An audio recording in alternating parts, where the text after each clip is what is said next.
Halo semuanya, jumpa lagi dengan channel edukasi kesukaan kita semua, yang akan membahas masalah-masalah alam di sekitar kita yang pastinya akan bermanfaat bagi Anda semua baik siswa SMP, SMA maupun perguruan tinggi. Karena ini dasar dari ilmu termodinamika, yakni ilmu yang mempelajari mengenai perubahan energi dari satu bentuk ke bentuk lain, aliran panas atau kalor, dan kemampuan energi melakukan usaha. Kali ini kita akan membahas mengenai suhu, kalor dan pemuaian. Kita mulai dari cerita saat waktu COVID-19 beberapa waktu yang lalu. Tentu Anda masih ingat, bagaimana orang-orang yang akan beraktivitas masuk pada suatu ruangan, apakah itu mal, sekolah, gedung dan lain-lainnya. Anda harus diskanik dulu.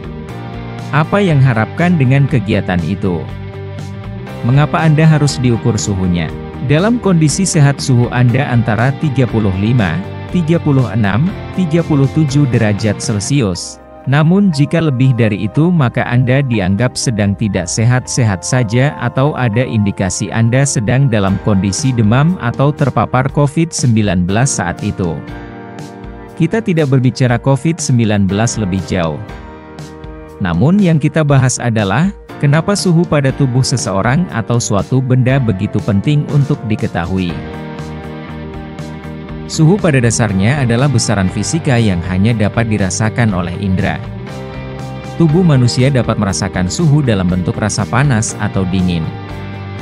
Saat kalian menempelkan telapak tangan ke pipi atau saat bermain di tengah terik matahari, kulit terpapar sinar matahari yang menyengat dan kemudian otak memberikan informasi rasa panas. Ketika minum air es, otak kita memberikan respon informasi pengalaman rasa dingin. Tampak di sini bahwa suhu adalah ukuran derajat atau tingkat panas suatu benda. Saat malam hari menjelang tidur, kita biasanya akan menyimpan makanan ke dalam lemari es atau kulkas agar makanan tetap segar dan dapat dimakan kembali esok harinya. Mengapa lemari es membuat makanan jadi lebih awet? Apakah ada kaitannya dengan nilai suhu yang tinggi atau rendah? Apakah suhu berhubungan dengan pertumbuhan bakteri? Selanjutnya mari kita amati, benda yang panas mempunyai derajat panas lebih tinggi daripada benda yang dingin. Akan tetapi, indera perasa bukan pengukur tingkat panas yang baik.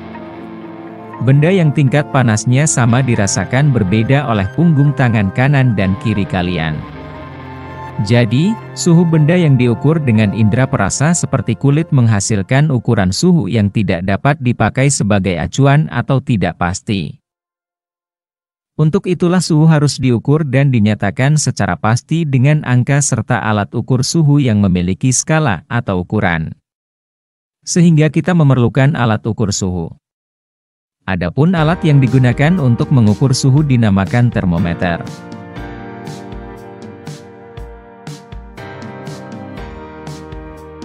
Prinsip kerja dari termometer adalah keseimbangan derajat suhu. Termometer akan menerima suhu dari lingkungan sekitar atau benda yang akan diuji. Secara alamiah, suhu akan mengalir dari derajat yang lebih tinggi ke derajat yang lebih rendah.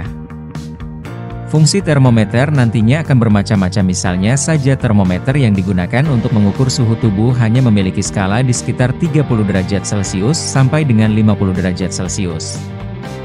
Mengapa demikian?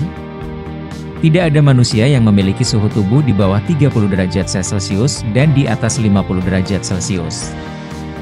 Berbeda jika kita ingin mengukur suhu tungku peleburan pada pabrik besi yang bisa mencapai 1000 derajat Celcius. Contoh di atas adalah pentingnya kita memahami perbedaan skala suhu yang ada dan diakui oleh dunia. Kita juga perlu mengetahui skala suhu apa yang disepakati oleh seluruh ilmuwan dan masyarakat di dunia. Tujuannya adalah agar tidak terjadi kesalahpahaman fatal berkaitan dengan derajat panas yang dimaksud sebenarnya.